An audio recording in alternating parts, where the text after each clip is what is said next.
Bỏ cái ra đây, bỏ cái ra. Cô cái mấy cháu còn một lấy rồi. Ngay nó một mua.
Cô cái mấy cháu còn một lấy rồi. Ngay nó một mua.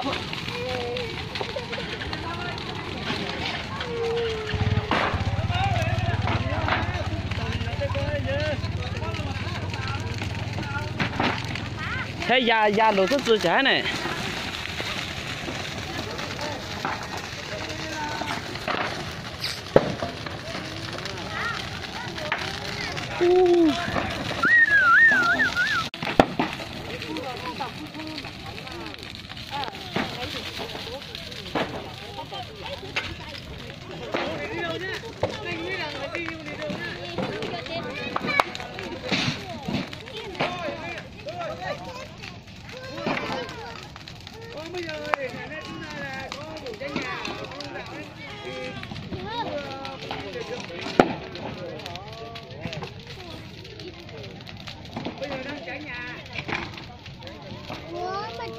Tút tà ơ.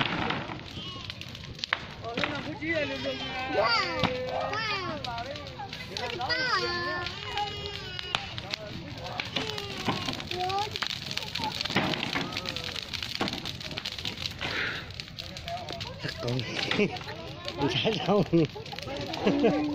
Cho mua miếng nhột cháu tới đây kìa. Có thể miếng nhột tốt lại nè. Miếng tốt lại.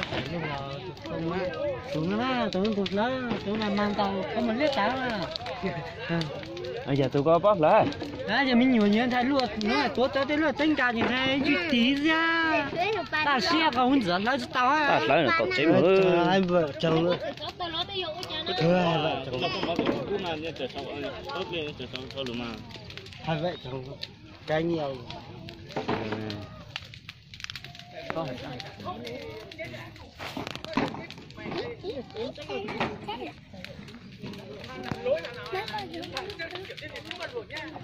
tôi cho công an về chắc hết tụi mày đi tuổi anh đưa quân cái gì mà quân giờ này ta con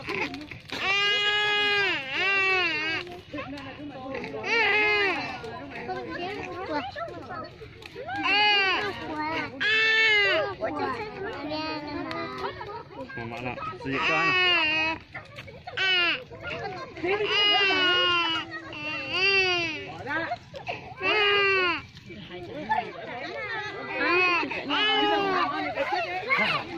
qua đi qua không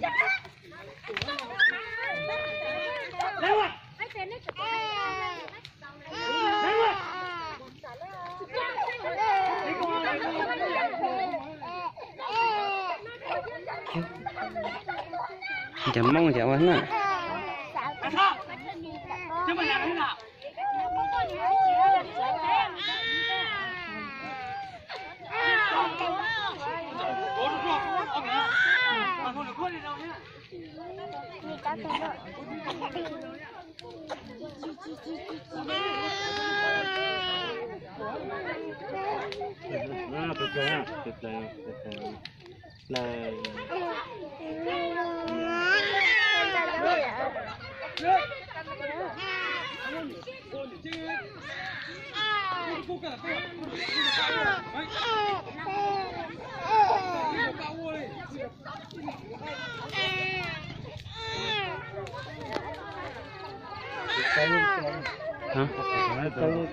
đi kia nước kia khác.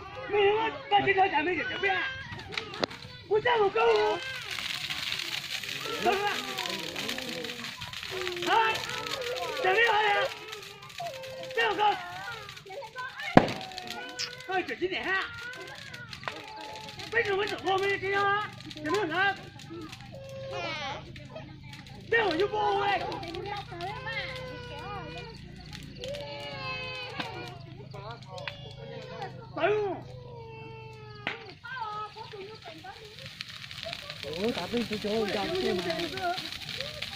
trong nhiều mi có ít giá thiếu giá lấy giá tuần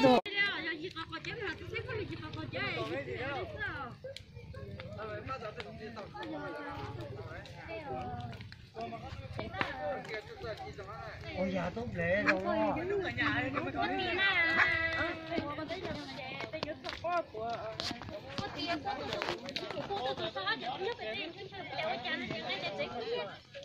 Thôi cô của chị nó tí của chị nó có của chị trả tiền quá có tiền cũng nhiều có nhưng chưa có con số luôn lại chị trả phòng chị xếp của chị của chị tới con xe tôi thổi ít thôi mà rất là cuốn tàu tôi chỉ nói chị có nông đấy lên hai cái thế cái tôi có tôi cũng đều cho nó mà chị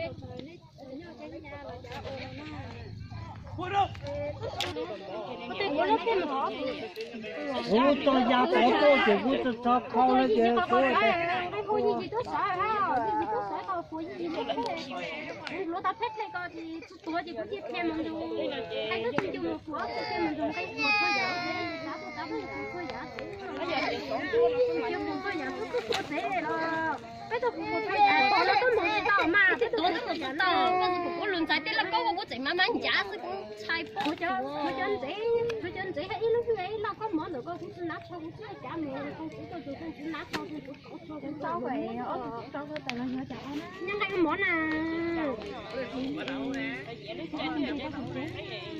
anh nhìn ta có phụ cô tôi từ đây đó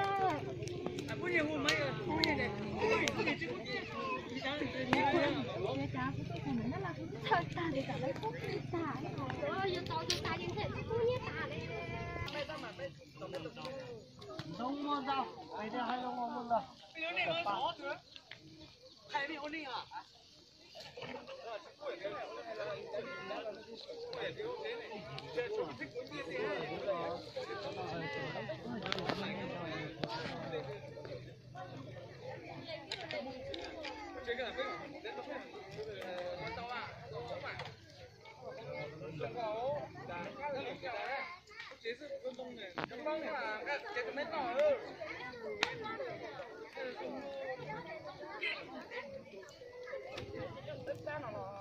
一脸凶过来。